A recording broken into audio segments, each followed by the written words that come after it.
Yoni Palmier est-il un tueur en série?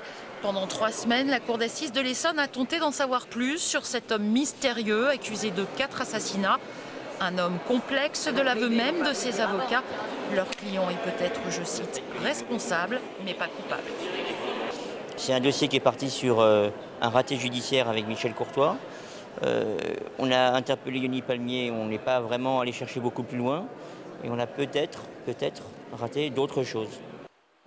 En novembre 2011, lorsque le corps de Nathalie Davids est découvert dans son parking à Juvisy-sur-Orge, la police interpelle son ex-petite amie.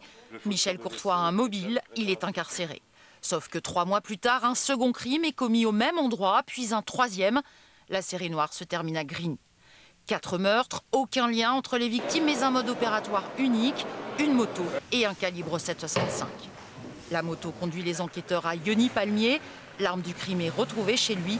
Pour l'avocate générale, aucun doute ne subsiste quant à sa culpabilité. Elle a requis la peine maximale. Bien entendu, pour les victimes, ça ne va pas ramener ceux qui sont partis, mais ça va marquer dans leur esprit la gravité des faits. Je n'ai pas besoin d'aveu, tous les éléments à charge vous désignent, Monsieur Palmier, a affirmé l'avocate générale. Et une preuve irréfutable, votre seul ADN retrouvé sur l'arme du crime est mélangé à celui de la dernière victime.